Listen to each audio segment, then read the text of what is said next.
Imagine estar diante da morte certa, com apenas segundos separando a vida do desconhecido.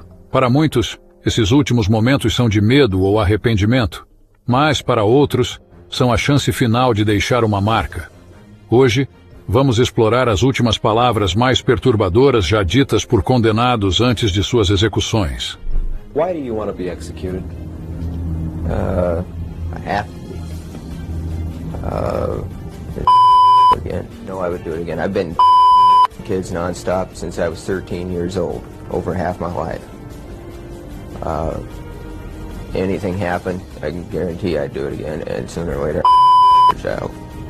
Declarações que vão desde arrepios até um desconcertante senso de humor.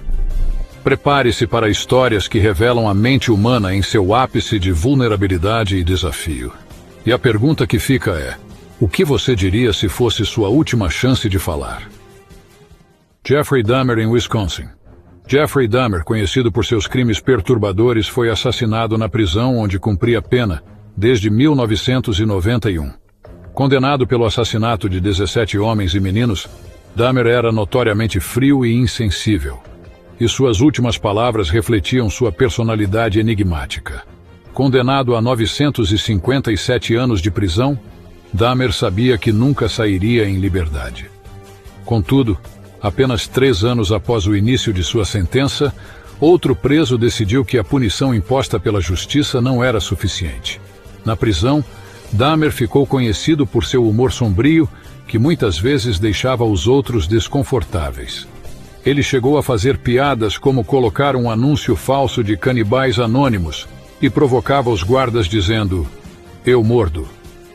Tudo mudou em um dia aparentemente comum, enquanto ele trabalhava em um serviço de limpeza ao lado de outros 2 detentos.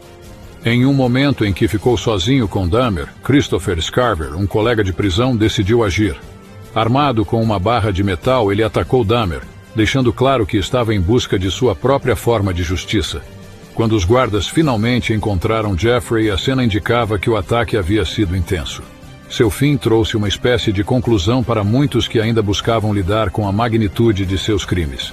Durante seu julgamento, Dahmer permaneceu notavelmente impassível, uma característica que também definiu seus momentos finais. Confrontado com a morte, ele teria proferido suas últimas palavras, que ecoam com inquietação até hoje. "Não me importa se vou viver ou morrer. Vai em frente e me mate." Timothy McVeigh. Timothy McVeigh é lembrado como o homem por trás de um dos ataques mais devastadores em solo americano. Em 1995, ele detonou um carro-bomba em frente a um edifício federal em Oklahoma City. A explosão foi avassaladora, destruindo o prédio e deixando um saldo de 168 mortos, incluindo crianças pequenas que estavam na creche do local. Antes do 11 de setembro, este foi considerado o ato mais brutal de terrorismo interno nos Estados Unidos.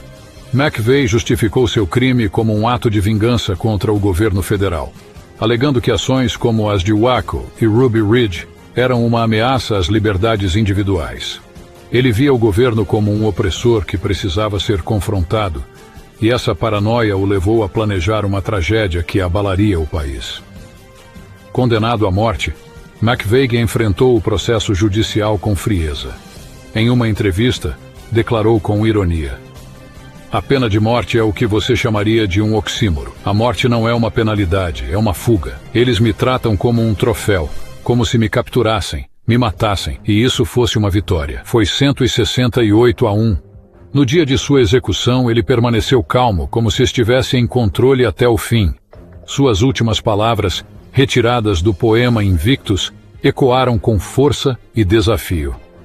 "Eu sou o mestre do meu destino. Sou o capitão de minha alma."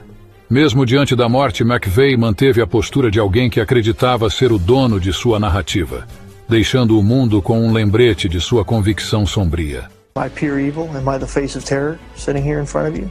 Or am I able to talk to you man to man? Ted Bundy. Ted Bundy é amplamente reconhecido como um dos mais infames serial killers e estupradores do século XX. Entre os anos de 1974 e 1978, ele cometeu uma série de crimes violentos, atacando e assassinando diversas mulheres em vários estados. como Washington, Oregon, Colorado, Utah e Flórida. Nos anos de 1979 e 1980, Bundy enfrentou 2 julgamentos nos quais se defendeu, demonstrando seu conhecimento das nuances do processo judicial, adquirido em seus estudos de direito. Durante os interrogatórios, ele se mostrava tranquilo e confiante, mesmo diante das evidências que o implicavam. Ao final de 1979, foi condenado a 2 penas de morte. Mas essa não seria a última palavra sobre ele. Em 1980, um novo julgamento pelo assassinato de Kimberly Leach, uma menina de apenas 12 anos, resultou em mais uma condenação à morte, tornando-se a 3ª vez que enfrentava essa pena. Bundy passou quase 10 anos no corredor da morte na prisão estadual da Flórida, conhecida como prisão de Stark. Como é comum entre os detentos nessa situação, ele tentou várias vezes apelar contra sua sentença. Durante esse período, Bundy começou a conceder entrevistas, discutindo seus crimes e a lógica por trás deles, frequentemente referindo-se a si mesmo na 3ª pessoa. Ele mencionou um passado de crimes menores e admitiu que muitas de suas posses eram obtidas de forma ilícita. Essa mentalidade provavelmente influenciou suas ações, pois agia de maneira brutal em relação às suas vítimas, sem considerar seu consentimento. Quando a data de sua execução foi marcada para 2 de julho de 1986, Bundy decidiu que era hora de falar sobre seus crimes. Ele confessou a 2 detetives ter assassinado 30 mulheres, embora muitos acreditassem que o número real fosse ainda maior. Durante suas confissões, ele mencionou que revisitaria os locais dos crimes e realizava atos inaceitáveis com os corpos, mantendo essa prática por dias. Além disso, Bundy revelou que algumas de suas vítimas foram decapitadas. Após alguns adiamentos, a data de execução de Bundy foi estabelecida para 24 de janeiro de 1989. Para sua última refeição, ele não fez pedidos especiais e recebeu a refeição padrão da prisão. Na véspera de sua execução, centenas de pessoas se reuniram do lado de fora da prisão, aguardando a sua morte. Dentro da prisão, Bundy aceitou seu destino e fez chamadas para se despedir de sua mãe. Suas últimas palavras foram uma mensagem de amor para sua família e amigos. Às 7h11 da manhã, ele foi executado por eletrocução, com 42 testemunhas presentes. Após a execução, seu corpo foi levado ao legista para autópsia. Seu cérebro foi analisado em busca de anormalidades que pudessem explicar seus atos. Finalmente, conforme seu desejo, o corpo de Bundy foi cremado e suas cinzas foram espalhadas nas montanhas Cascade de Washington, onde ele havia descartado os corpos de algumas de suas vítimas. Robert Charles Comer. Robert Charles Comer não era o típico assassino em série. Enquanto muitos deles se autoproclamam poetas sombrios ou intelectuais, Comer se destacava pela simplicidade perturbadora. Ele encarava a morte com uma calma inquietante, que desconcertava a todos ao seu redor. Durante uma audiência de competência, ele chegou a afirmar: "Não sei por que todo mundo está tão assustado. A morte não é tão ruim assim." Embora tenha inicialmente lutado contra sua sentença de morte, Comer surpreendeu a todos ao desistir de seus recursos legais. Ele demonstrou remorso, afirmando que devia isso às suas vítimas. Era como se ele soubesse que era hora de enfrentar o que tinha feito. Na sala de execução, diante de 20 testemunhas, o diretor lhe perguntou se ele tinha algo a dizer antes de partir. Suas últimas palavras? Simples, mas inesperadas. "Go Raiders!" Uma homenagem ao time de futebol americano que ele tanto adorava, os Oakland Raiders. Aileen Wuornos. Aileen Wuornos teve uma infância difícil, nascida de uma mãe adolescente que a abandonou com os avós. Desde os 11 anos, ela se envolveu em situações complicadas, trocando favores por drogas, comida e cigarros.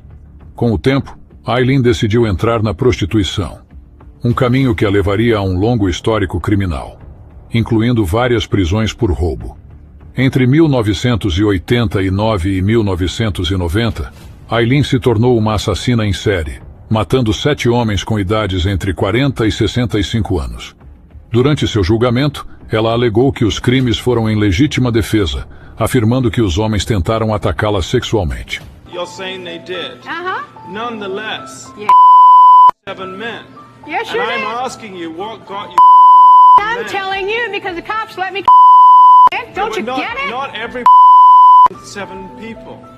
So there must have been something in you that was getting you to Oh, do you that. are lost, Nick. So I was a explain- hitchhiking hooker. Right.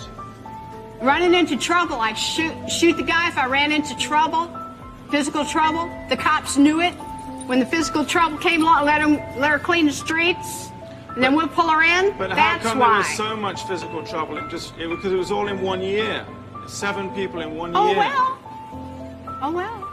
But why not say now? Because I'm out of retaliation for taking my life like this. And Apesar do diagnóstico de transtorno de personalidade borderline e transtorno de personalidade antissocial, a acusação argumentou que suas ações eram motivadas por interesses financeiros.